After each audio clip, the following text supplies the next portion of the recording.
GMO a go-go. Hey kid, what's up? Do you hate having to eat those healthy vegetables? Is nutrition getting you down? Well, cheer up! Help's on the way. Say hello to GMO, genetically modified organisms. You can eat them all day. Not only will mealtimes be extra delicious, they'll also contain oodles and oodles of insect genes and fish genes. Just think of all that extra yummy goodness. But that's not all. We're irradiating everything you eat, so you'll never have to absorb a single nasty nutrient ever again. And don't forget about pesticides, plenty of those. Yes, sir. Like to know more? Well, let's take a look. Corn is a staple food used in many, many ways throughout the food industry. Growing it takes time, money, and lots of pesticides to protect the crops from bugs, vermin, and fungus. Now, some people think that pesticides made by big biotechs are harmful for humans, animals, and the environment, but that's okay. We've solved that problem. Our GM scientists are putting the pesticide right inside the crops. That's right. Isn't that amazing? The food itself will kill those pesky critters stone cold dead.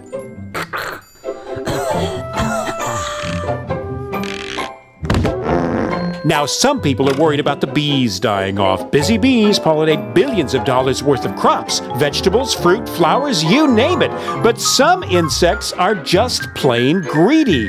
They'll eat everything in sight if you don't watch out. GMO to the rescue! Thanks to genetic engineering, the plant produces a toxin from the newly inserted bacterium gene.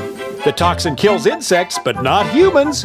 The Bacillus thuringiensis toxin destroys the insects' stomachs. Ouch.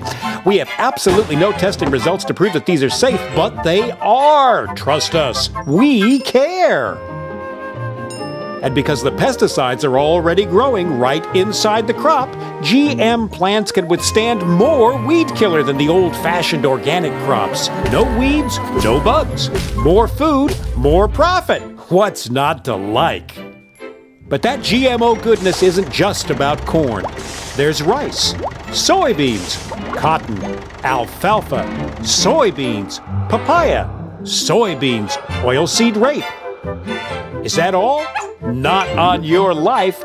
GM is the gift that keeps on giving. The possibilities are endless. Just imagine you're a limey Brit trying to grow strawberries in the frozen wastes of Scotland land.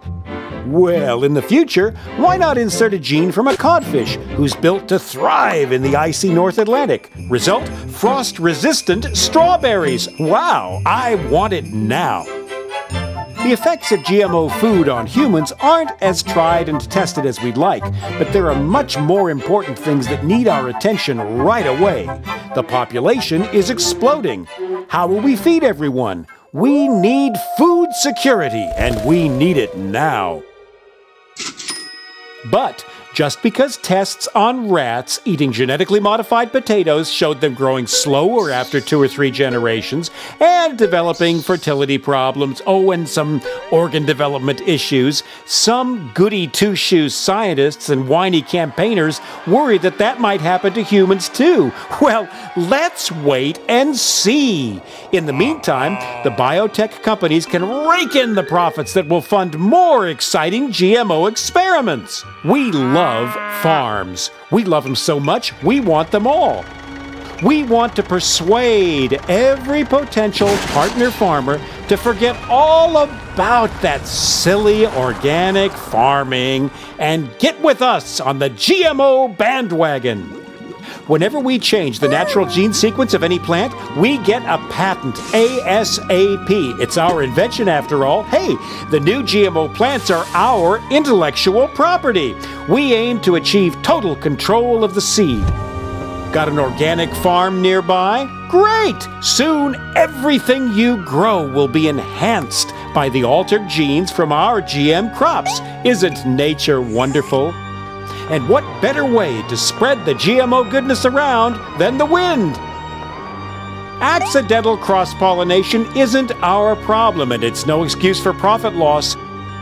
And once our genes get into your crops belong to us. Yep.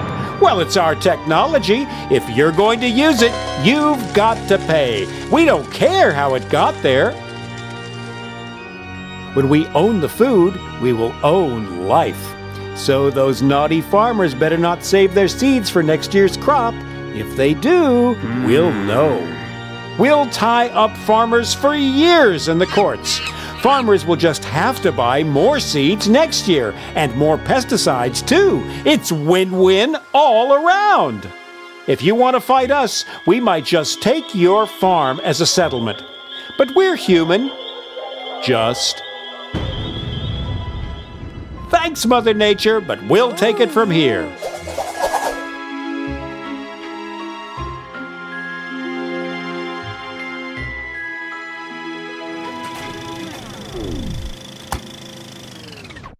But we're doing all this for you, Johnny. Don't forget that. And if it's all too much for you to take in, don't worry. We've got it all figured out.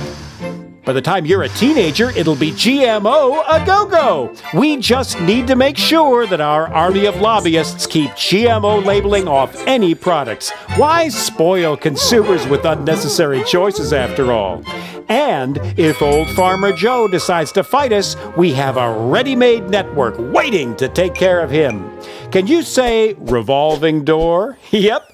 Some judges used to be lawyers who worked for us, and we make sure that they take care of business. And legislation? No problem either. Former GM industry lawyers also work for the food regulation bodies. And we have enough cash in our pockets to lobby any issues all the way to Saturn and back. Some people still think government food regulatory bodies are serving their needs. Hilarious. We are making a killing in India. Literally, hundreds of thousands of farmers have been organically recycled to dodge debts that they owe us. BT cotton doesn't always give strong yields, and bollworm, cotton's main pest, seems to be gaining resistance to our transgenic BT cotton. This can mean bad crops and no revenue for some. We say, once you're in, you're in. However, under Indian law, any debts die with the farmers, so farmer suicides stop debts being passed on to any remaining family. But I'm confident that we can lobby that issue too. When we own all of the cotton varieties, and we will, suicides will be of little concern, because we'll be the only cottonseed suppliers. Duh! Concerns have been raised in Europe over problems with GMO pig feed causing sterilization and growth problems, but we have years of marketing left before that's proved, and we'll find a way to work with the Danish pig farmers banging that drum. So eat up your veggies, Johnny. There's going to be plenty for everyone for the right price.